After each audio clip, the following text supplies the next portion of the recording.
आने में क्या खुशी थी और जाने में क्या खुशी थी।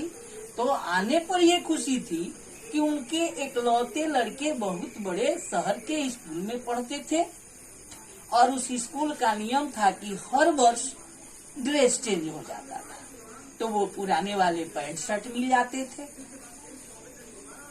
इसके बाद जब जाने लगते तो उसमें भी खुशी होती कि जाते समय मामी कुछ पैसे हम छोटे बच्चों को मिठाई खाने के लिए देती। इसलिए मैंने कहा कि मामू के आने और जाने दोनों में हम बच्चों को खुशी रखें।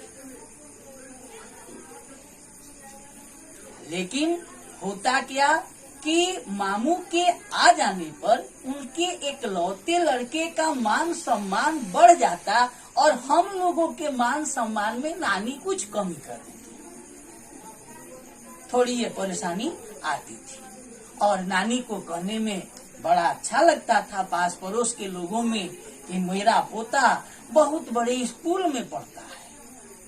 और मामू के चले जाने पर वह नाना जी से झगड़ा करती, बहस करती कि वो तो इतना बड़ा स्कूल है, वहाँ की फी ही ऐसी है कि सारे उसके पैसे स्कूल में खर्च हो जाते हैं, इसलिए आप उसके लिए अलग से पैसा भेजिए और तब घर के अन्न इत्यादि को बेच करके पैसा दिया जाता था।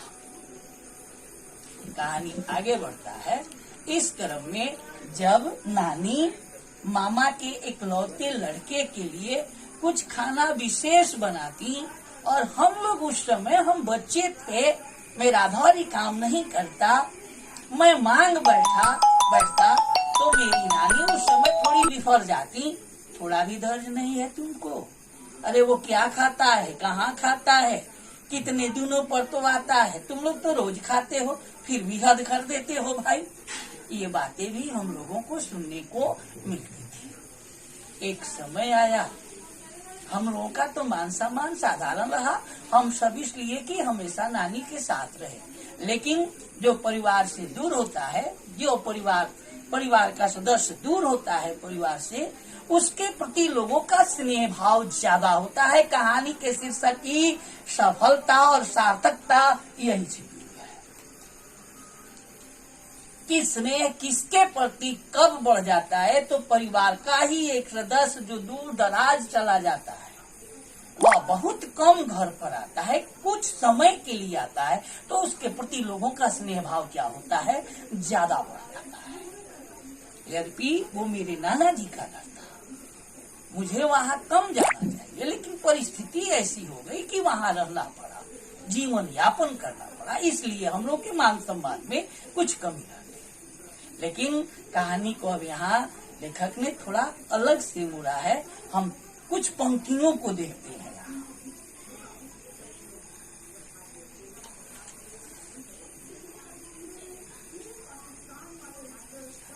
यदि हम लोग कभी प्रीतम की, जो नानी का पोता था, परोसी हुई थाली से अपने लिए कुछ मांग लेते तो नानी का चिल्लाना शुरू हो जाता, साल भर खाते रहते हो फिर भी तुम्हारा मन नहीं भरता। मैंने कहा था अपने छात्रों को कि जब भी हिंदी पढ़ें कृपया पेंसिल लेकर बैठें और पंक्तियों को अंडरलाइन करें। इस पंक्ति को कृपया आप सभी अंडरलाइन करें।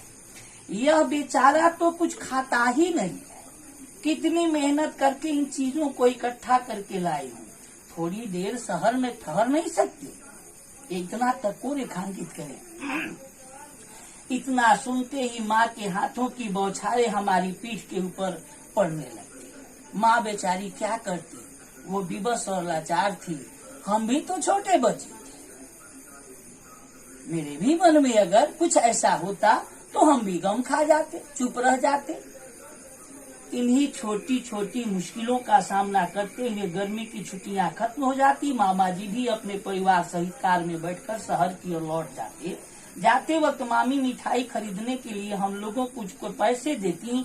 हम लोग उन पैसों को हाथ में पकड़ अपने प्रीतम के साथ, अपने दोस्तों के साथ धुआं छोड़ती हुई गाड़ी के पीछे दौड़ते।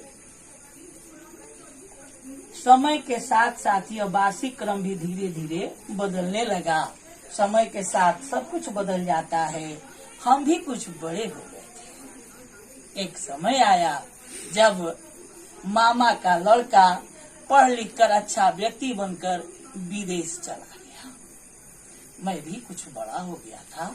परिवार की माली हालत मेरी भी अच्छी नहीं थी। मैंने भी किराने की दुकान में नौकरी कर ली। अब मेरे पास भी समय नहीं रह गया। नौकरी करने लगा। माँ के आदेश और अपने बचपन के आकर्षण दोनों को याद करके मैं प्रत्येक शनिवार को नाना जी और नानी जी से मिलने तथा उनकी देख रेख करने के लिए गांव जाता और रविवार की दोपहर को वापस अपने आवास पहुंच जाता। वृद्धावस्था के अंतिम सोपान में तथा उनके अकेलेपन के अस्तित्व में मेरा वह थोड़े समय का साथ मुझे बहुत आनंदित कर देता था। व्यक्ति जब बुढ़ा होता है, छोटे बच्चे जब जवान होते हैं तो उन्हें बचपना याद आती है। आप में से भी बहुत ऐसे हैं, यादें आएंगी आपको भी यादें आएंगी एमकेडी पब्लिक स्कूल की। जब हम क्लास करते थे आपको भी मिश्रा सर याद आएंगे कि मिश्रा सर हम लोग को हिंदी कैसे पढ़ाते थे और कैसी कैसी बातें करते थे। कब जब आपके जीवन में भी इस तरह का एक समय आएगा, जिस जगह पले बड़े वह जगह आपसे छूट जाएगा, आप कहीं और चले जाएंगे, आपकी दुनिया और होगी। और तब कुछ समय के लिए जब उस जगह पर आएंगे जिस जगह आपका पालन पोषण हुआ या जिस जगह आपने शिक्षा पाई, तो वो अतीत पुनः एक बार जागृत हो उठेगा कि यही वो जगह है जहाँ हम सब पढ़ा करते थे, खेला करते थे। सौभाग्य होगा आपका उस समय अगर इस स्कूल के कोई शिक्षक बचे हुए मिल गए, तब आपको लगेगा कि मैं कहाँ हूँ और यह जगह कहाँ है और समय कहाँ चला जा चुका है। सप्ताह के प्रत्येक रविवार को मेरे पहुँचते ही नानी हमेशा की तरह पूछने लगती। तब नानी का धीरे धीरे शायद वृद्धावस्था भी आने लगा था। उनकी आंखों की रोशनी जाने लगी थी। शायद पैरों की आहट या आवाज सुनकर पूछ बैठती, अरे कौन आया है रे? अब मेरी इन बूढ़ी आंखों को कुछ दिखाई भी तो नहीं देता। थोड़ी ही देर बाद मेरी आवाज पहचान लेने के बाद जोर से आवाज लगाकर सभी को बता देती, अरे सुनते हो, मेरा राजा बेटा आया है। अरे चंपा जरा दूध तो लाना, मैं अपने लाडले के लिए चाय बना दूं। अपने दोनों हाथों से मेरे गालों को चूमते हुए उनकी